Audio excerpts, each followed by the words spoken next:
జయ శుభకర వినాయక శ్రీకాణి భాగవర సిద్ధి వినాయక. నమస్కారం. ప్రేక్షకులందరికీ శుభోదయం. ఈనాటి శుభయోగం శీర్షికన మంగళవారం సందర్భంగా జగద్గురువులైన ఆదిశంకరాచార్యుల వారు రచించిన సుబ్రహ్మణ్య భుజంగ స్తోత్రంలో ఉన్నటువంటి అంతరార్థం ఏంటో పరిశీలిద్దాం. జగద్గురువులైన ఆదిశంకరాచార్యుల వారు తిరుచెందూరు క్షేత్రానికి వెళ్ళినప్పుడు సుబ్రహ్మణ్య స్వామిని దర్శించి తన్మయత్వంతో అప్రయత్నంగా సుబ్రహ్మణ్య భుజంగ స్తోత్రము ఆయన నోటి వెంట బయటికి వచ్చిన తరుణంలో సుబ్రహ్మణ్యుడి అనుగ్రహాన్ని పొందారు. ఈ సుబ్రహ్మణ్య భుజంగ స్తోత్రంలో జగద్గురువులైన ఆదిశంకరాచార్యుల వారు సుబ్రహ్మణ్య స్వామిని అణువణువు కీర్తిస్తూ స్వామి వర్ణన చేశారు. ఈ సుబ్రహ్మణ్య భుజంగ స్తోత్రంలో జగద్గురువులు సుబ్రహ్మణ్య స్వామిని ఎలా కీర్తిస్తున్నారంటే, యదా సన్నిధానం గతా మానవామే భవా బోధిపారం గతాస్తే తదైవ ఇతివ్యం జయన్ సింధుతీరేయ అస్తే తమీడే పవిత్రం పరాశక్తి పుత్రం అంటూ కీర్తిస్తున్నారు. ఈ శ్లోకంలో ఉన్నటువంటి అర్థాన్ని మనం పరిశీలిస్తే, తమీడే పవిత్రం పరాశక్తి పుత్రం అంటే పరాశక్తి ఆ జగన్మాత కుమారుడైనటువంటి సుబ్రహ్మణ్య స్వామి నీకు నమస్కారం చేస్తున్నాను. నీవు ఇతివ్యం జయన్ సింధుతీరేయ అస్తే పవిత్ర తిరుచెందూరు క్షేత్రంలో సముద్ర తీరానికి సమీపంలో ఎందుకున్నావంటే, యదా సన్నిధానం గతా మానవామే భవా బోధిపారం గతాస్తే తదైవ అంటే సంసారం అనేటటువంటి సాగరం నుంచి మిమ్మల్ని బయటికి తీసుకువస్తాను అని చెప్పటానికి సంకేతంగా నీవు నీ నివాస స్థానాన్ని పవిత్ర సముద్ర తీరం చివరలో ఏర్పాటు చేసుకున్నావు స్వామి అంటూ జగద్గురువులైన ఆదిశంకరాచార్యుల వారు ఇక్కడ వర్ణన చేస్తున్నారు. అంటే స్వామివారు తిరుచెందూరు క్షేత్రంలో సముద్ర తీరంలో ఉన్నారు. సంసారాన్ని ఇక్కడ సముద్రంతో వర్ణించారు. సంసారం అనేటటువంటి సముద్రం నుంచి బయటికి రావాలంటే సముద్ర తీరంలో ఉన్నటువంటి తిరుచెందూరు క్షేత్రంలో ఉన్న సుబ్రహ్మణ్య స్వామిని దర్శనం చేసుకోవాలి. ఇలా సంసారం అనే సముద్రం నుంచి భక్తుల్ని బయటికి తీసుకువస్తానని చెప్పటానికి సంకేతంగా నువ్వు సముద్ర తీరంలో ఉన్నావు స్వామి అంటూ ఇక్కడ జగద్గురువులు సుబ్రహ్మణ్య స్వామిని కీర్తిస్తున్నారు. ఆ తర్వాత సుబ్రహ్మణ్య భుజంగ స్తోత్రంలో శంకరాచార్యుల వారు సుబ్రహ్మణ్య స్వామిని ఎలా కీర్తిస్తున్నారంటే, యదాబ్దే స్తరంగా లయం యాంతి తుంగా తదైవ పద సన్నిధౌ సేవతామ్మే ఇతీవోర్మి పంక్తి నృణాం దర్శయంతం సదా భావయే హృస్సరోజే గుహంతం అంటూ కీర్తిస్తున్నారు. అంటే ఈ శ్లోకంలో ఉన్న అర్థాన్ని మనం పరిశీలిస్తే, యదాబ్దే స్తరంగా లయం యాంతి తుంగాః తదైవా పద సన్నిధౌ సేవతామ్మే అంటే సముద్రంలో ఎన్నో అలలు వస్తూ ఉంటాయి. ఆ అలలన్నీ కూడా సముద్ర తీరానికి వచ్చేసరికి మొత్తం కూడా తొలగిపోతాయి. ఏ విధంగా అయితే సముద్రంలో ఎన్ని అలలు వచ్చినప్పటికీ ఆ అలలన్నీ కూడా సముద్రం ఒడ్డుకి వచ్చేసరికి తొలగిపోతాయో అదేవిధంగా ఇతీవోర్మి పంక్తి నృణాం దర్శయంతం సదా భావయే హృస్సరోజే గుహంతం అంటే నీ పాద పద్మాలనేటటువంటి తీరాన్ని ఆశ్రయిస్తే సంసార సాగరంలో వచ్చేటటువంటి అలల నుంచి బయటపడవచ్చు స్వామి అంటూ సుబ్రహ్మణ్య స్వామిని శంకరాచార్యుల వారు మనందరి తరపున కీర్తిస్తున్నారు. అంటే సంసారాన్ని ఈ రెండు శ్లోకాలలో సముద్రంతో పోల్చారు. సముద్రంలో వచ్చేటటువంటి అలలకు సంకేతంగా మనకి జీవితంలో అనేక కష్టాలు వస్తూ ఉంటాయి. ఆ కష్టాలన్నీ కూడా సుబ్రహ్మణ్య స్వామి అనే తీరాన్ని చేరినప్పుడు తొలగిపోతాయని చెప్పి ఈ రెండు శ్లోకాల ద్వారా జగద్గురువులైన ఆదిశంకరాచార్యుల వారు అద్భుతమైన సందేశాన్ని ఇస్తున్నారు. అంతరార్థం తెలుసుకుంటూ సుబ్రహ్మణ్య భుజంగ స్తోత్రాన్ని పఠించినట్లయితే సుబ్రహ్మణ్య స్వామి అనుగ్రహం వల్ల సంసార సాగరంలో ఉన్నటువంటి అనేక రకాలైన కష్టాల నుంచి బయటపడి సుబ్రహ్మణ్యుడి అనుగ్రహానికి సులభంగా పాత్రలు కావచ్చు. రేపటి శుభయోగం శీర్షికన గరుడ పురాణం ఆచారకాండలో చెప్పబడినటువంటి రకరకాల స్నాన విశిష్టతల గురించి పరిశీలిద్దాం. నమస్కారం.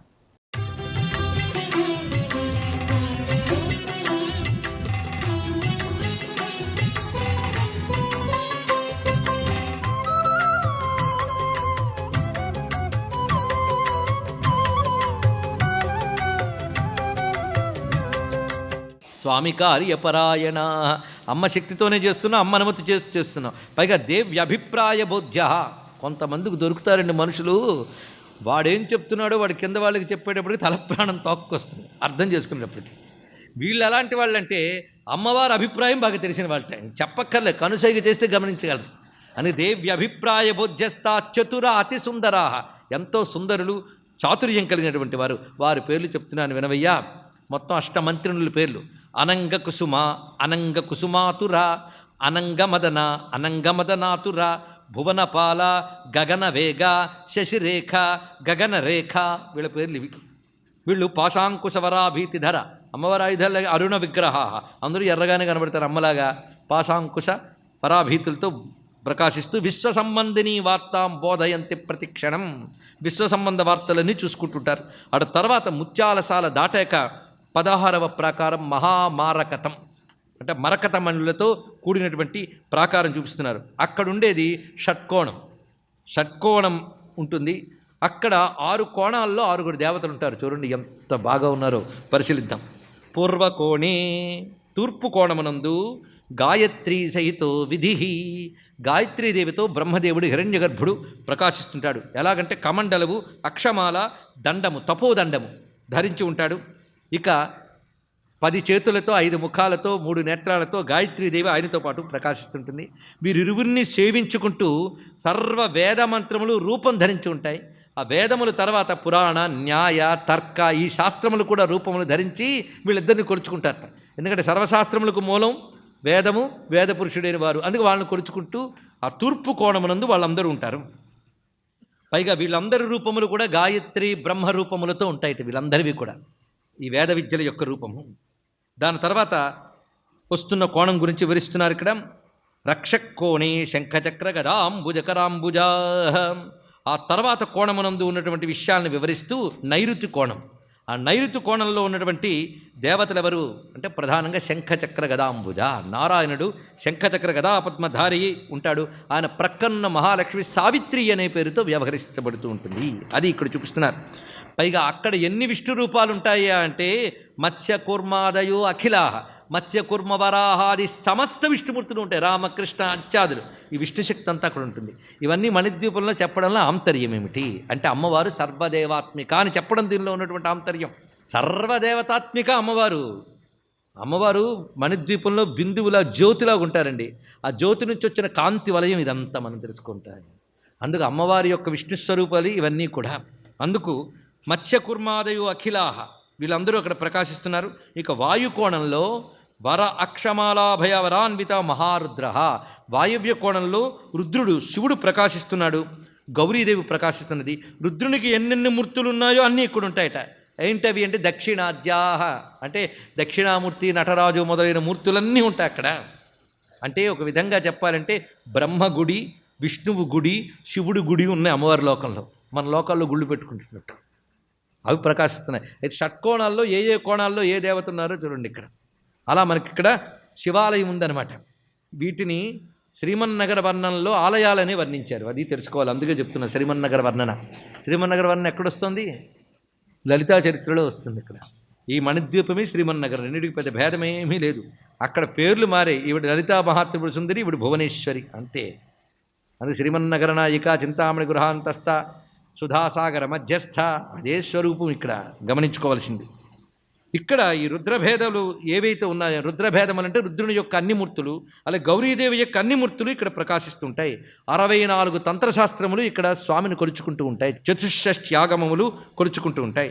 ఇక 4వది అగ్నికోణం, అంటే ఆగ్నేయ కోణం. అక్కడ ఉన్నటువంటి వారు కుబేరుడు ప్రకాశిస్తుంటాడు ఆగ్నేయ కోణంలో. ఆయన్ని అనుగ్రహిస్తూ రకరకాల లక్ష్మీదేవతలు ఉంటారు. కుబేరుడిని అనుగ్రహించింది లక్ష్మీదేవి. అని లక్ష్మీదేవి యొక్క అన్ని శక్తులు ఇక్కడ ప్రకాశిస్తూ ఉంటాయి. దాని తర్వాత 5వ కోణం పశ్చిమ కోణం. ఈ పశ్చిమ కోణంలో ఉన్నటువంటి వాడు మదనో రతి సంయుత, మన్మథుడు ఉంటాడు. ఇతడు రతీదేవితో ప్రకాశిస్తూ ఉంటాడు. ఈ మన్మథ రతి శక్తులే ప్రపంచంలో కోరిక, మక్కువ అనే 2 శక్తులు నడుపుతూ ఉంటాయి. వీరు వారి వారి ఆయుధములు ధరించి, అంటే చెరకు, విల్లు, పువ్వుల బాణాలు పట్టుకుని రకరకాల శక్తులతో ప్రకాశిస్తుంటాడు. తర్వాత ఈశాన కోణం. ఈశాన కోణంలోకి వచ్చేటప్పటికల్లా పాశము, అంకుశము, వరద, అభయముద్రలు ధరించి గణపతి అక్కడ ప్రకాశిస్తుంటాడు. ఈ షట్కోణంలో ఈశాన కోణం గణపతి యొక్క స్థానం. అక్కడ ఉండేది ఎవరయ్యా అంటే మొత్తం గణపతికి ఎన్ని మూర్తులు ఉన్నాయో అన్నీ ఉంటాయండి. అన్ని రకాల విభూతులతో గణపతి ఎక్కడ ప్రకాశిస్తుంటాడు అంటే గణపతులు క్షిప్ర గణపతి, హరిద్రా గణపతి, చింతామణ గణపతి, వక్రతుండ గణపతి, డుంటి గణపతి, ఒకటేమిటి రకరకాల గణపతులు చెప్పారు. అందరూ అక్కడ ఉంటారు. అంటే గణపతికి సంబంధించినవన్నీ అక్కడ, శివుడికి సంబంధించినవన్నీ ఇక్కడ. అంటే అమ్మవారు సర్వమంత్రమయి, సర్వదేవతామయి. అందుకే అన్ని మంత్రములు, అన్ని దేవతలు అక్కడ ఉన్నాయి. అందుకే అమ్మ ఆరాధన సర్వదేవతారాధన. ఒక్కసారి శ్రీ విద్యలో ప్రవేశిస్తే శ్రీ విద్యలో ఉన్న మొత్తం షడామ్నాయ మంత్రాలు చూడండి. 6 ఆమ్నాయ మంత్రములు. అంటే 6 మంత్రాలు కాదు, ఒక్కొక్క ఆమ్నాయంలో బోలుడు మంత్రాలు. ఈ 6 ఆమ్నాయ మంత్రాల్లో వాళ్ళే దేవతలు, పైన మరో దేవత లేడు. అందుకే మీరు అందులో మత్స్యకూర్మ వాటి మంత్రములు ఉంటాయి, విష్ణు మంత్రాలు ఉంటాయి, శివ మంత్రాలు ఉంటాయి. ఈ చెప్పడం అంతా కూడా ఆయా మంత్రశక్తులన్నీ ఉంటాయి. అది తెలియడం. ఈ మంత్రములన్నిటికి మూలమైన నాదశక్తి పరాశక్తిగా లలితాంబ గోచరిస్తుంది. ఈ విధంగా 6 కోణముల్లో ఉన్న దేవతలు తెలిసిపోయారు కదా. బ్రహ్మ గాయత్రి, విష్ణువు సావిత్రి, అదేవిధంగా రుద్రుడు పార్వతీదేవి, మన్మథుడు రతీదేవి, గణపతి ఆయన యొక్క శక్తులు వీటితో ప్రకాశిస్తున్నాడని వర్ణించారు. ఈ విధంగా 16వ ప్రాకారం అయినది. అది దాటాక మహామారకతం దాటాక ప్రవాళ ప్రాకారం వస్తున్నది. విద్రుమ ప్రాకారం అంటారు దీన్ని. ఆ విద్రుమ ప్రాకారం దగ్గర ఉన్నటువంటి వాళ్ళు ప్రధాన శక్తులు 5 ఉంటారు. హృల్లేఖ, గగన, రక్త, కరాళిక, మహోచ్ఛుష్మ అనేటువంటి వారు. వీరు కూడా వర అభయ పాశాంకుశములు ధరించి అమ్మవలే ప్రకాశిస్తూ ఉంటారు. వీరు అద్భుతమైన స్వామినీ శక్తులని చెప్పబడుతూ ఉంటారు. వీరు స్వామినీ శక్తులు. వీరు చిత్రం ఏంటంటే ఈ ప్రాకారంలో మరొక తల్లి ప్రకాశిస్తుంటుంది. దండిని అని చెప్పబడే మహావారాహి యొక్క ప్రాకారం. అన్ని వరాహ శక్తులతో ఆ తల్లి ఇక్కడ ఉంటుందని మనం శ్రీమన్నగర వర్ణనలో చెప్పిన దాన్ని ఇక్కడ తలంచుకోవాలి. ఎందుకంటే దుర్వాస మహర్షి మొత్తం మణిద్వీపాన్నంతటి వర్ణిస్తాడు ఆర్యాద్విషతలో.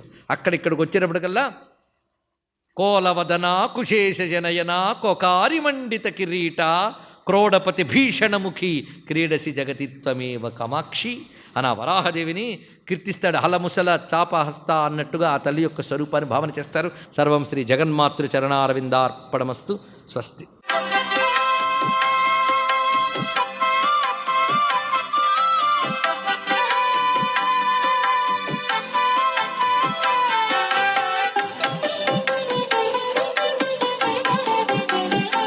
ఓం నమో నారాయణాయ. ఓం నమః శివాయ. శ్రీమాత్రే నమః.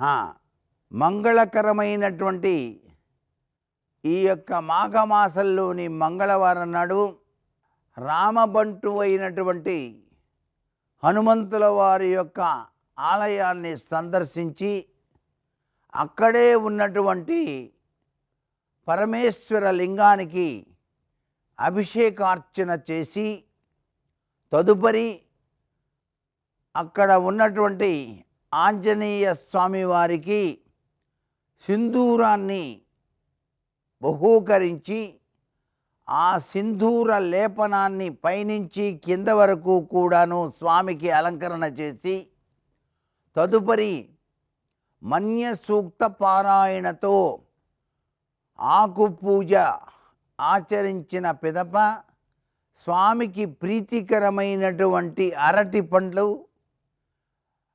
నైవేద్యంగా సమర్పించి శ్రీ హనుమతే నమః అనేటువంటి మంత్రాన్ని చక్కగా పఠిస్తూ ఓం హనుమంతాయ నమః స్వాహ స్వాహ అని ఎవరైతే 21 సార్లు పఠిస్తారో వారికి స్థిరత్వ జీవనం అంటే ఉద్యోగం ఇవ్వటమే కాకుండా జీవనం స్థిరత్వంగా ఏర్పడి అద్వితీయమైనటువంటి కృషితో ఉన్నతమైనటువంటి స్థితిగతులను పొందటానికి ఈ మాఘ మంగళవారం ఎంతగానో సహకరిస్తుంది. ఆంజనేయ స్వామి వారి యొక్క పూజాది విధి విధానాల వల్ల అంటోంది శాస్త్రం. కాబట్టి రాముల వారిని పరమేశ్వరుణ్ణి కొలిచిన పిదప ఆంజనేయ స్వామి వారిని గనక ఈ తీరులో గనక మనం ఈ సుదినాన పూజించినట్లయితే సత్వరమే అనుకూలవంతమైనటువంటి ప్రభావాలు మన జీవితంలోకి వచ్చి తీరుతాయి. కష్టాల కడల నుంచి బయటపడి అదృష్టకరమైనటువంటి ప్రభావాలతో మన జీవితాన్ని కొనసాగించటానికి ఇది అనువైనటువంటి సుదినముగా భావిద్దాం. సర్వే జనా సుఖినో భవంతు.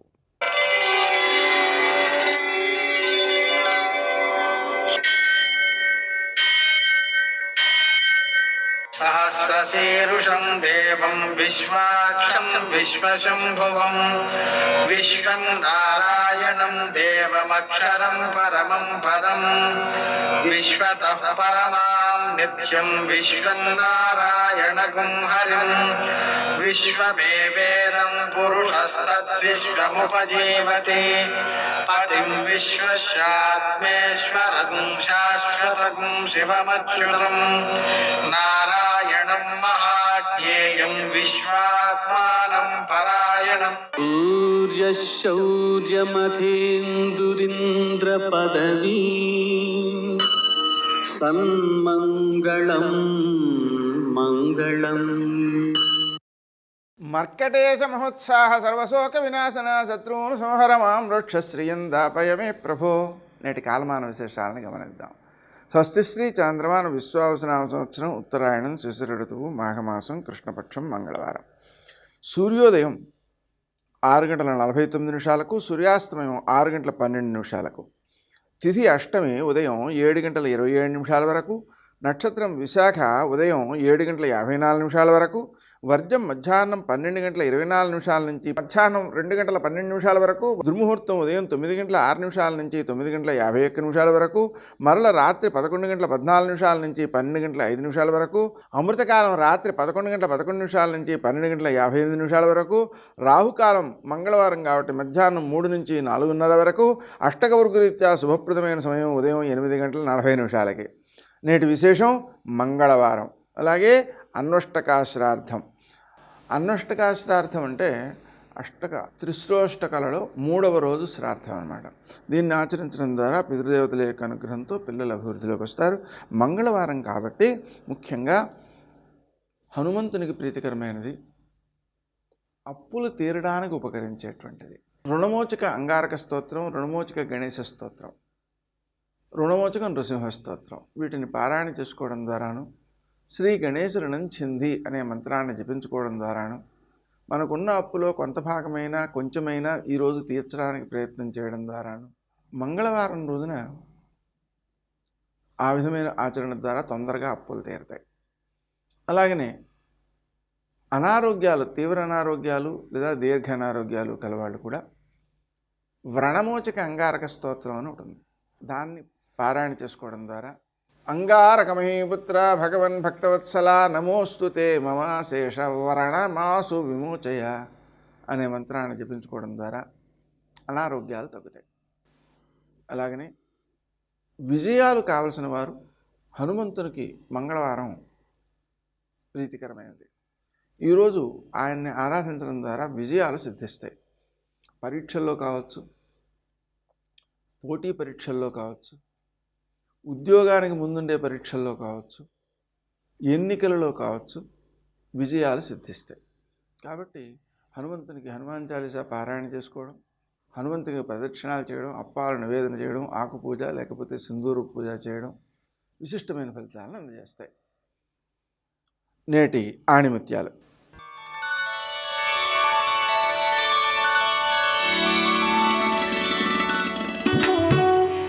చేతలను మాటలుగా మార్చడం కంటే మాటలను చేతలుగా మార్చడమే కష్టం.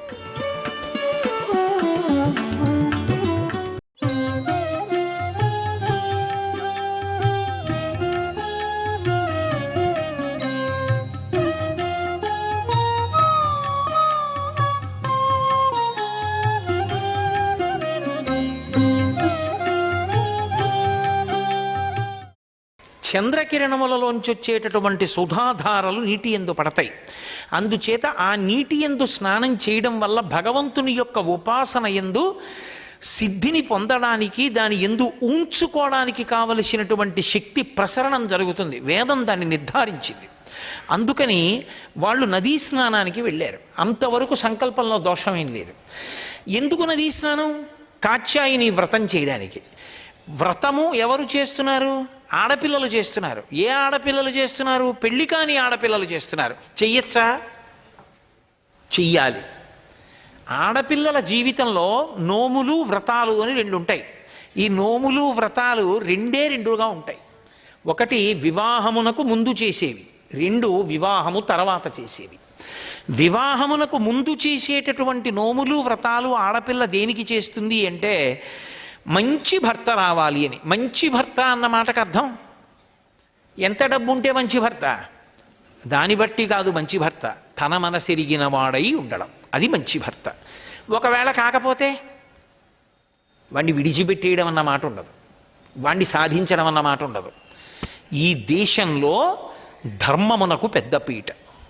ధర్మం అన్నది మనని బట్టి ఉంటుంది కానీ అవతల వాళ్ళని బట్టి ఉండదు. మీరు బాగా బాగా బాగా బాగా గుర్తుపెట్టుకోవాలి. ఇది నా ధర్మం నా వైపు నుంచి ఉంటుంది, ఇతరులను బట్టి నా ధర్మం ఉండదు. మీకు నేను ఒక ఉదాహరణ చెప్పాలంటే, శృంగేరి పీఠాధిపత్యం వహించిన మహాపురుషులు చంద్రశేఖర భారతీ స్వామి వారు, వారి దగ్గరికి ఒకప్పుడు ఒక వ్యక్తి వెళ్ళాడు. తండ్రిని గౌరవించమంటారు, నేను తండ్రిని గౌరవిస్తున్నాను, మంచిదే. కానీ మా నాన్నగారు నన్ను ప్రేమించరు, మా తమ్ముడంటే ఎక్కువ ఇష్టం, నన్ను ఎప్పుడు నింద చేస్తూ ఉంటారు, అయినా నేను మా నాన్నగారిని గౌరవించాలా అని అడిగాడు. చంద్రశేఖర భారతీ స్వామి వారు అన్నారు, నీ తండ్రిని నువ్వు గౌరవించాలని చెప్పారు కానీ నీ తండ్రి నిన్ను తిడితే గౌరవించకూడదు, నీ తండ్రి నిన్ను ప్రేమిస్తే గౌరవించాలి, ఆస్తిస్తే గౌరవించాలని లేదు. ధర్మము నా వైపు నుంచి ఉంటుంది. తండ్రి గారు ఎటువంటి వాడు అన్నదాన్ని బట్టి గౌరవించడాలు ఉండవు, ఆయన తండ్రి కాబట్టి గౌరవించాలి. రాముడు అడగకుండానే రాజ్యం ఇస్తానన్నాడు దశరథ మహారాజు గారు. అలాగే నాన్నగారు అన్నాడు, వచ్చాడు, ఉపవాసం చేశాడు. మర్నాడు పొద్దున్న వెళ్ళాడు, రాజ్యం లేరు, అరణ్యవాసం చేయవలసి వచ్చింది. లక్ష్మణస్వామి అన్నాడు, గురోరప్యవలిప్తస్య కార్యాకార్యమజానత ఉత్పదం ప్రతిపన్నస్య కార్యం భవతి శాసనం. అయోధ్యకాండ. ఏమిటి అన్నయ్య నువ్వు చేతకాని వాళ్ళ వెళ్ళిపోతానంటావు, 60,000 సంవత్సరముల వయస్సు వచ్చి యవ్వనంలో ఉన్న భార్య కోసం అని చెప్పి ధర్మాత్ముడవైన నీకు రాజ్యం ఇవ్వను వెళ్ళిపోమంటాడా నాన్న? నువ్వు అను చంపేస్తాను దశరథుణ్ణి, నీకు ఇస్తాను రాజ్యం అన్నాడు. రాముడు అన్నాడు, అసంకల్పితమే విహాయదకస్మాత్ ప్రవర్తతే నివర్త్యారంభమారుద్ధం అనునైవస్య కర్మతత్ అన్నాడు. ఏమిరా నిన్న రాజ్యం ఇస్తానంటే నాన్నగారా, ఇవాళ రాజ్యం ఇవ్వనంటే నాన్నగారు కాదా, చంపేస్తావా? నిన్న రాజ్యం ఇస్తా అన్నారు కాబట్టి పూలదండేస్తావా? ధర్మము అన్న మాట మనని బట్టి ఉంటుంది. నేను కొడుకుని కాబట్టి నాది పుత్రధర్మం. ఏమిటి నా పుత్రధర్మం? తండ్రి ఇచ్చిన మాట నిలబడేటట్టు చేయడం. తండ్రి ఇచ్చిన మాట ఎప్పుడు నిలబడుతుంది? నేను అడవికి వెళ్ళిపోతే, అందుకు వెళ్ళిపోతాను. నా ధర్మం నాది, పుత్రధర్మం. అంతేకాని తండ్రిని బట్టి నా ధర్మం అలా ఉండదు. కాబట్టి ఇప్పుడు వాళ్ళు దేని కొరకు అసలు ఆ వ్రతం చేస్తున్నారు? పెళ్లి కాకముందు చేసేటటువంటి వ్రతం మంచి భర్త కోసం చెయ్యాలి. ఇప్పుడు వాళ్ళు ఎవరి కోసం చేస్తున్నారు ఆ వ్రతం? కృష్ణుడు భర్తగా కావాలని చేస్తున్నారు. ఎంతమంది చేస్తున్నారు? అందరూ చేస్తున్నారు. అందరూ ఒకడే భర్తగా కావాలని చెయ్యొచ్చా? చెయ్యొచ్చు. ఎందుకని అంటే ఆంతరము బాహ్యము రెండిటినీ చూడాలి. పూర్వం దక్షిణ నాయకత్వం ఉండేది. ఒకే మహారాజు అనేక మంది ఇల్లాళ్ళని పొందేవాడు, అనేక మంది భార్యల్ని పొందేవాడు. దశరథ మహారాజు గారికి 365 మంది భార్యలు. పత్ని వేరు, యజ్ఞం చేసినప్పుడు పక్కన కూర్చుంటే పత్ని స్థానం అంటారు. కాబట్టి ఒక సమర్థుడైన వాడికి ఇంతమంది భార్యలు కావాలని వ్రతం చేశారు, అది ఒకెత్తు. ఆంతరం పతిం విశ్వస్యాత్మీశ్వరగుం శాశ్వతగుం శివమచ్యుతం నారాయణం మహాజ్ఞేయం విశ్వాత్మానం పరాయణం. ఆడపిల్ల జీవితం ఎవరి పక్కకి వెళ్ళిపోతే అందరూ శాంతిగా ఉంటారు? భర్త పక్కకి వెళ్ళిపోతే. ఆడపిల్ల ఎక్కడికి చేరిపోవాలో అక్కడికి చేరిపోతేనే పూర్ణత్వం కదూ. అయినప్పుడు ఒక సమర్థుడికి భార్యలుగా ఇంతమంది వెళ్ళాలనుకున్నారు బాహ్యం. ఆ పరమేశ్వరుడికి మనందరం ఇల్లాళ్ళం. అంటే మనందరం చివరికి ఎవరిని చేరిపోవాలి అంటే పతి అయినటువంటి పరమేశ్వరుణ్ణి చేరుకోవడానికి జీవితంలో ఉపాసన సాధనగా వెళ్ళాలి. అందరికీ పతి వాడొక్కడే, ఆ భగవంతుణ్ణి చేరాలి. అందుకు కాత్యాయని వ్రతం చేశారు. ఆంతర్యం సర్వం శ్రీ ఉమామహేశ్వర పరబ్రహ్మార్పణమస్తు. స్వస్తి.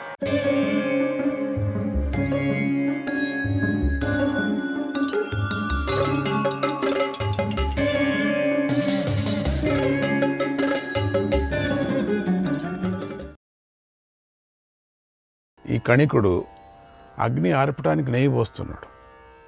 నెయ్యి పోస్తే ఎట్లుంటుంది? ఇంకా అగ్ని ఎక్కువ అవుతుంది. ఇబ్బందుల్లో పడినప్పుడు శత్రువు గొప్ప యోధుడినైనా సులభంగా మట్టి పెట్టవచ్చు. మొత్తానికి ఆపదలు సంభవించిన సమయంలో శత్రువులపై తప్పకుండా దాడి చేయాలి. ఎప్పుడు ఆపదలు శత్రువు మీద సంభవిస్తుందో ఆ సమయంలో మనం దాడి చేయాలి. ఆ సమయంలో వారి పట్ల దయ కలిగి ఉండరాదు. శత్రువు దుర్బలుడైనా సరే ఏ విధంగా అయినా ఉపేక్ష చేయకూడదు. అల్పోప్యగ్నిర్వనం కృష్ణం దహత్యాశ్రయ సంశ్రయాత్ అందగస్యాదం ధవేలాయాం బాధిర్యమపి చాశ్రయేత్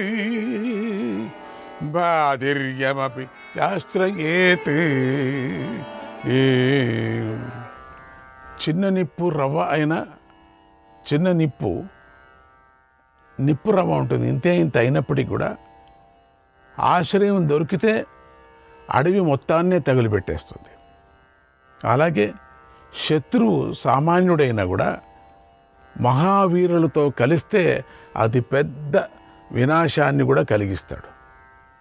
అందుచేత అనుకూలంగా లేనప్పుడు శత్రువుల దోషాలను చూడకుండా పట్టించుకోకుండా గుడ్డివాడిగానే ఉండాలి. ఎట్లా నువ్వు గుడ్డోడు కదా, గుడ్డోడుగానే ఉండు, నీకు తెలియనట్టుగానే ఉండు. తాను శక్తిహీనుడిగా ఉన్న సమయంలో నిందావచనాలను విని కూడా విననట్లే ఉండాలి. కొంచెం చెవుడుకు తెచ్చుకోను జాగ్రత్తగా. ఆ సమయంలో తన ధనస్సును గడ్డిపోచతో సమానంగా భావించాలి. ఆ సమయంలో అంటే ఏం చేయదు అని అల్ప జంతువులకు నమ్మకం కలిగేదాకా నిద్ర నటిస్తున్నటువంటి మృగంలాగానే అసమర్థుడిగా శత్రువు కనిపించాలి. ఎంత నీతి బోధిస్తున్నాడు! అనేక ప్రకారాలుగా నీవు గెలిచేది ఎట్లా అని బోధిస్తున్నాడు. చిత్రమైనటువంటి ఉపాయాలు చెప్తున్నాడు. శత్రువు తనను సమీపించిన తర్వాత శత్రువు దగ్గరికి వస్తూనే సామాధి ఉపాయాలతో, అంటే ఇప్పుడు ఏదైనా ఒక ఎలుగుబంటకి చచ్చిపోయిన వాళ్ళని చూస్తే ముట్టదు. అది ఎలుగుబంటకు నమ్మించాల. ఎలుగుబంట వస్తుందంటే మనం ఎప్పుడు యుద్ధం చేయటానికి మనకు శక్తి లేదో అప్పుడు చచ్చిపోయినట్టు పడుకోవాలి. వచ్చి చూస్తుంది. అది చూసి దగ్గర వచ్చి చచ్చిపోయినాడు అనుకుంటుంది, విడుదలపోతుంది, అప్పుడు పరిగెత్తిపోవాలి. సో ఆ విధమైనటువంటి నువ్వు ఒక యుక్తిని పొందాలి. నేను చెప్తాను, అన్ని సమయంలో నేను చెప్తాను. ఆ సమయం నమ్మించి మోసగించి సంహరించాలి. పులి పడుకున్నట్టుగా ఉంటుంది, దగ్గరగా వెళుతుంది, కుందేలు పడుకుంది కదా అని కావలసిగా పడుకున్నట్టుగా నటిస్తుంది పులి. కుందేలు దగ్గరికి వచ్చిన తర్వాత టక్కన పట్టుకుంటుంది. అట్లా మోసగించి సంహరించాలి. అప్పుడు శత్రువు శరణు కోరినా జాలి పడకూడదు. అప్పుడు శత్రువును వధించినప్పుడే రాజుకు భయం పోతుంది, మనస్సుకు శాంతి చేకూరుతుంది. వధించకపోతే రాజుకు నిత్యము భయంగానే ఉంటుంది. దానంతో అయినా శత్రువును వశం చేసుకొని వధించాలి. పూర్వం ఒకనాడు కీడు చేసి తర్వాత సేవకుడే ఆశ్రయించి ఉన్నవాడిని కూడా వధించాలి. జాగ్రత్తగా శత్రుపక్షం యొక్క పురుషార్థ రూపమైనటువంటి మైత్రి వర్గాన్ని, అంటే ఐశ్వర్యశక్తి, ఉత్సాహశక్తి, మంత్రశక్తి అనే 3 శక్తులను నాశనం చేయాలి. కోటను ఆక్రమించి శత్రువు యొక్క ఐశ్వర్య శక్తిని నాశనం చేయాలి. నమ్మకం గల వ్యక్తులతో శత్రువుల ఉత్సాహాన్ని తగ్గించాలి. గూఢచారుల ద్వారా శత్రువుల మంత్రాలోచనను బహిరంగంగా ప్రకటించాలి. దానితో మంత్రశక్తి నాశనం అవుతుంది. తర్వాత ప్రకృతి రూపమైనటువంటి పంచవర్గాన్ని, అంటే అమాత్యులు, రాష్ట్రము, దుర్గము, కోశము, సైన్యము, ఈ పంచవర్గాన్ని నాశనం చేయాలి. తర్వాత సాధనారూప సప్తవర్గాన్ని నాశనం చేయాలి. అంటే సామ, దాన, భేద, దండన, ఉద్బంధన, ఉరితీయటానికి, బంధించి ఉంచటము, విషప్రయోగం, అగ్నిదాహములు అనేటువంటి దహములు అనేటువంటి 7 శత్రువును వశం చేసుకోవటానికి కానీ అణచివేయటానికి కానీ సాధనాలు అవుతాయి. వీటిని ఉపయోగించుకొని శత్రువును నాశనం చేయాలి. ఇంతవరకు చెప్పుకొచ్చాడు. ఇంకా చెప్తున్నాడు, ఎప్పుడు కూడా అన్నిటికంటే ముందు శత్రుపక్ష మూలాన్నే నాశనం చేయాలి. మూలం నాశనం చేయాలి, పైన తరుక్కొని రాకూడదు. ఏదైనా ఒకటి ముళ్ళ చెట్టును తీయాలంటే పైన మాత్రం కత్తిరించి వదిలేస్తారు చాలామంది, అంతటితో పోయిందని. మళ్ళీ ఏదైనా పంట వేసినప్పుడు లోపల వేరు ఉంటుంది, మళ్ళీ పుట్టుకుంటుంది. సో మంచితనాన్ని నాశనం చేస్తుంది ఆ ముళ్ళ చెట్టు. ముళ్ళు చెట్టు అని భావించిన తర్వాత ఇక దాన్ని వేరు సమేతంగా తీసిపారేయాలి, మూలానికి దెబ్బతీయాలి. ఆ తర్వాత శత్రువులకు సహాయం చేసేవారిని వధించాలి, చుట్టూ ఉండేవాళ్ళని వధించాలి. ఆ తర్వాత ఆ పక్షానికి చెందిన వారిని అందరినీ వధించాలి. మూలం నశిస్తే దానిని ఆశ్రయించి ఉన్న వారంతా నశిస్తారు. ఎందుకంటే చెట్టు మొదలు నరికినటువంటి తర్వాత కొమ్మలు నిలిచి ఉండవు కదా. అందుచేత ఓ రాజా, ఎల్లప్పుడూ శత్రువు యొక్క గమనాన్ని తెలుసుకోవటంలో ఏకాగ్రత వహించి ఉండాలి. తన రాజ్యాంగాలను రహస్యంగా ఉంచుకోవాలి, రహస్యంగానే నడుపుకోవాలి. ఎల్లప్పుడూ శత్రువుల లోపాలనే గమనిస్తూ ఉండాలి.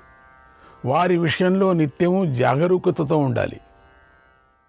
అగ్నిహోత్రాలు, యజ్ఞాలు ఆచరిస్తూ, కాషాయ వస్త్రము, జటలు, మృగచర్మలు ధరిస్తూ లోకానికి నమ్మకాన్ని కలిగించాలి. మోసం చేయాల. తర్వాత సమయం కనిపెట్టి సందు చూసుకొని తోడేలులాగా శత్రువుల మీద పడి నాశనం చేయాలి. అర్ధసిద్ధికై సదాచారాలను పాటించడం లోకులకు ఆకర్షించే సాధనంగా చెప్పబడింది. పండ్లు నిండిన చెట్టు కొమ్మను మనిషి తన వైపుకు వంచుకొని పండిన పండును మాత్రమే ఒక్కొక్కటి త్రెంపి తీసుకుంటాడు కదా. అలాగే మనం కూడా మోసగించాలి. లోకంలో పండితులు చేసేటువంటి ప్రయత్నాలన్నీ ఫలాన్ని పొందటం కోసమే అయి ఉన్నాయి. అందుచేత కాలము తనకు అనుకూలంగా మారేంతవరకు కూడా అవసరమైతే శత్రువును తన భుజాలపై కూడా మోయాలి. తర్వాత కాలం అనుకూలించగానే రాతిపై కుండను బద్దలు కొట్టినట్లుగా శత్రువును నాశనం చేయాలి. అప్పుడు శత్రువు ఎంత దీనంగా వేడుకొన్నా, ప్రాధేయపడినా అతన్ని విడిచిపెట్టకూడదు, ప్రాణాలతో వదిలిపెట్టకూడదు. ఎట్టి పరిస్థితుల్లో కూడా అతడిపై జాలి చూపకూడదు. అపకారం చేసిన ఆ శత్రువును చంపి తీరవలసిందే. శత్రువును ఓదార్చి కానీ దానంతో కానీ వశం చేసుకొని కానీ నమ్మకం కలిగించి వధించాలి. అలాగే అవసరాన్ని బట్టి భేద దండోపాయాలు ప్రయోగించి అయినా సంహరించి తీరాలి అని కణికుడు ధృతరాష్ట్రుకి కూటనీతిని ఉపదేశించాడు. మొదటే ధృతరాష్ట్రుడు కడుపు మంటవాడు, మొదటే తృప్తి లేనివాడు, అశాంతి కలిగినవాడు, ఎంత ఉన్నా చాలదు, జతకు తన కొడుకులే సర్వస్వం అనేవాడు. వాడికి ఈ కణికుడు ఇంత నూరి పోసాడే, ఇక వీడు జన్మలో మళ్ళీ వెనక్కు రాడు అనిపిస్తుంది చూస్తే. కణికుడు చేసినటువంటి బోధ, ఈ కణికుడు ఇచ్చినటువంటి ఒక రహస్యాలు, ఎప్పుడెప్పుడు ఎట్లెట్లా చంపాలా అనేవన్నీ ధృతరాష్ట్రుడికి బోధించాడు. అందుకేమో మొత్తం ఎంత కష్టపెట్టాడు పాండవులకి ముందుకు జరగబోయేటువంటిది అనుకుంటే చాలా బాధ అవుతుంది. ఇక్కడ కణికుడే ఎక్కించింది అని అర్థమవుతుంది. ఎక్కించి వెళ్ళిపోయాడు అంతే. అప్పుడు ధృతరాష్ట్రుడు, మంత్రి, శత్రువును సామ, దాన, భేద, దండోపాయాలతో ఎలా చంపవచ్చో సమగ్రంగా చెప్పు అని అడిగాడు. మళ్ళీ డీటెయిల్గా చెప్పు అన్నాడు. ఆ శత్రువుని, నా పిల్లలకు శత్రువు పంచపాండవులు అంతే మనసులో వచ్చేసింది. ఇక కానీ ఎట్లా చంపేది వాళ్ళను? లోకం ఊరికే ఉండదు కదా, వీళ్ళని చంపేస్తారు లోకం. అందుకని తెలియకోకుండా చంపాల. శత్రువుని. అసలు వాళ్ళ మీద ప్రేమ అనేదే లేదు వాడికి, ఆ గుడ్డోడికి. అసలు ఈ 100 మంది పుత్రుల్ని ముట్టి అందరినీ చూస్తున్నాడు. ముక్కు ముట్టుకోవటం, కళ్ళు ముట్టుకోవటం, చెవులు ముట్టుకోవటం, అంతా ఎట్లా ఉన్నారని. ఒక్కరోజు కూడా పంచపాండవుల్ని ముట్టుకోలేదు. ఇటు చేసిన పెద్ద తప్పు. బాగున్నారని అయినా తిన్నారు అంతే. ఆ ప్రేమ వలకపోయిన ప్రేమ, వల్లబోయిన ప్రేమ ఒలికించాడు వాళ్ళ మీద. వీళ్ళనేది కాదు. ఎందుకో శత్రుత్వం వీళ్ళు ఎందుకు ఉండాలా అనేటువంటి మనసులో వచ్చేసింది. దీన్ని సరిగా వీడొక పోసేశాడు బాగా కణికుడు. ఇంకా డీటెయిల్గా అడుగుతున్నాడు. తృప్తి కాలేదు ధృతరాష్ట్రుడికి. అసలు శత్రువును సంహరించబోతున్నాను, సంహారం కాకముందే సంహరించబోతున్నాను ప్లాను వినే సంతోషపడేవాడు వీడు మూర్ఖుడు. ఎటువంటి వాడు? ఇంకా వాళ్ళ చావటానికి సిద్ధమవుతున్నామని ఎవరని చెప్పినా కూడా, వాళ్ళని చంపటానికి సిద్ధం చేసుకుంటున్నామని చెప్పినా సంతోషపడేవాడు. ఏం చేసేది వీడికి? అంత ఆనందం. వాళ్ళకి ఏదన్నా చెడ్డదైతే చాలు వింటూ ఆనందపడేవాడు. అది 1000 కళ్ళతో చూసేవాడు, లోపల 1000 చెవులతో వినేవాడు. కళ్ళుంటే ఇంకేం చేసేవాడు తెప్పుడు. అప్పుడు కణికుడు, మహారాజా, ఈ నీతి శాస్త్ర విషయం నీకు బాగా అర్థం కావటం కోసం అడవిలో నివసిస్తున్న ఒక నక్క కథను చెప్తాను విను. ఒక అడవిలో ఒక నక్క నివసిస్తూ ఉండేది. అది అందుకని ఇక్కడ నక్క అంటే నక్క బుద్ధి అంటాము. దానికి సాత్విక బుద్ధి ఉండదు కదా నక్కకు. అదే జింక అని తీసుకొని ఉంటే బాగుండేమో కథ. నక్క అని తీసుకున్నాడు, దీంట్లోనే మనకు అర్థమవుతున్నది. నక్కకు కకృతి బుద్ధి కదా. అది తన స్వార్థాన్ని తాను చూసుకోవటంలో చాలా తెలివితేటలు గలది. తన వ్యవహారము, తన పిల్లలు, తాను, తన శరీరము, తనకు కావలసిన ఆహారము, నక్కబుద్ధి అంటారే. ఎంత కావాలో అంత తీసుకొని ఎంత రక్షణ చేసుకునేది. ఎంతో నేర్పుగా తన పనిని తాను సాధించుకుంటూ ఉండేది నక్క. తన ప్రయోజనాన్ని తాను పొందుతూ ఉండేది. అటువంటి ఆ నక్కకు ఆ అడవిలో 4 స్నేహితులు ఉండేవారు. ఆ నక్కకు వారే పులి, ఎలుక, తోడేలు, నెమలి. వాటితో కలిసి నక్క నివసిస్తూ ఉండేది. ఒకనాడు అవన్నీ ఆ అడవిలో ఒక జింకల నాయకుడిని చూశాయి. ఆ జింక బలిష్టంగా ఉంది. దాన్ని ఎలాగైనా సరే పొంది తినాలని వాటికి నోరూరిపోయింది అంత. ఎట్లానగా తినాలి దీన్ని. ఆ జింకను పట్టుకోవటం కోసం అవన్నీ కూడా ప్రయత్నాలు ప్రారంభించాయి. కానీ అవేవీ ఫలించలేదు. బలిష్టమైనటువంటి జింక తప్పుకుంది. దాంతో అవి నిరాశ చెందాయి, ఈ స్నేహితులు, ఈ నక్క. అది కళ్ళ ముందే తిరుగుతూ ఉండేసరికి అవి తమ ఆశను తీర్చుకోవాలనుకున్నాయి. అక్కడక్కడ తిరుగుతున్నది, ఎక్కడా వెళ్ళలేదు.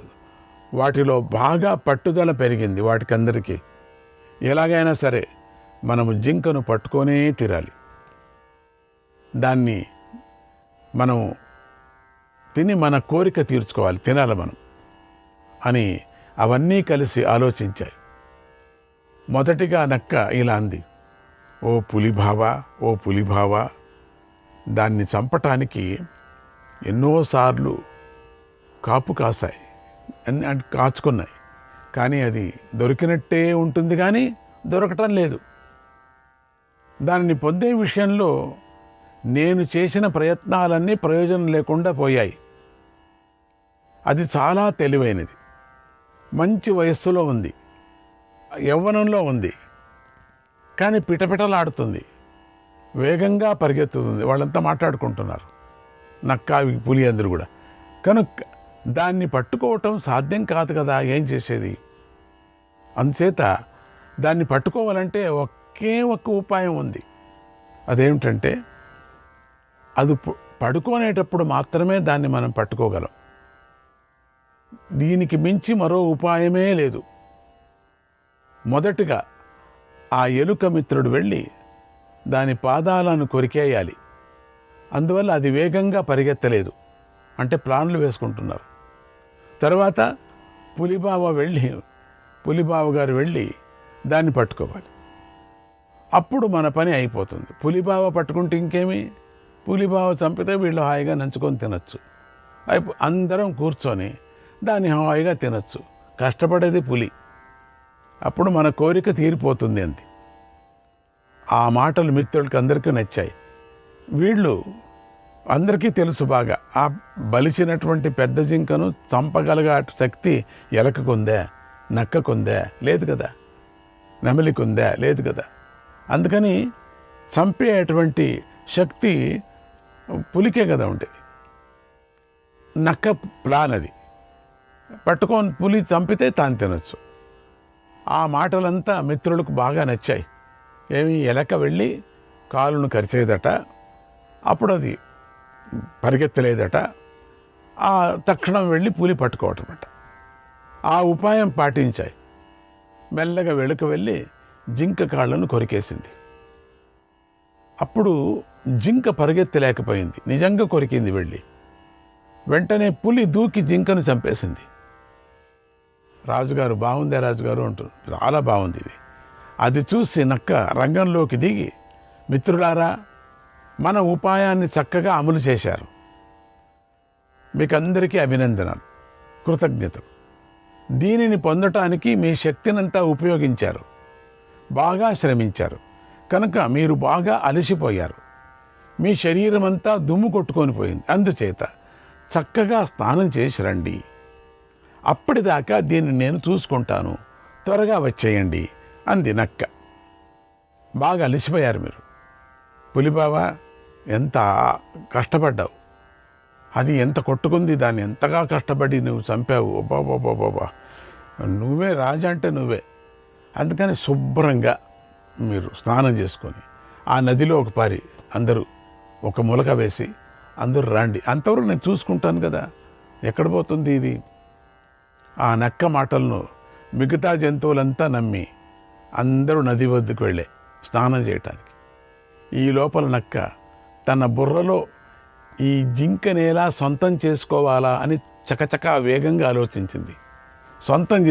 ఏదో కాస్త తినేసి ఉంటే బాగుండు, సొంతం చేసుకోవాలా, ఒకే రోజు తినలేదు కదా. ఇంతలో పులి చక్కగా స్నానం చేసి అందంగా తయారై అక్కడికి వచ్చింది. మనస్సులో కలతపడుతున్నటువంటి నక్కను చూసి, దాని ప్రవర్తన చూసి ఇలా అంది, మిత్రమా నక్కబావా, నువ్వు మా అందరికెల్లా బుద్ధిమంతుడివి కదా, తెలివి గలవాడివి కదా, అలాంటి నువ్వే బాగా ఆలోచిస్తూ సతమతమైపోతున్నట్లుగా కనిపిస్తున్నావు. అసలు ఏం ఆలోచిస్తున్నావు? ఈరోజు దీన్ని మనం తిందాం, అందరూ కలిసి హాయిగా తిరుగుదాం, సంతోషంగా ఉందాం, ఇక దేని గురించి ఆలోచించకు అంది. అంతే కదా, తినేసుకుందాం. అప్పుడు నక్క అంటుంది, విచారంగా ముఖం పెట్టిందట, ఓ పులిబావా, ఆ ఎలుక నీ గురించి ఒక మాట చెప్పింది. ఆ మాటను చెప్పకూడదు అనుకున్నాను, పెట్టాడు, చెప్పకూడదు అనుకున్నాను, అయినా చెప్పక తప్పటం లేదు. శ్రీకృష్ణాయ పరమాత్మనే నమః.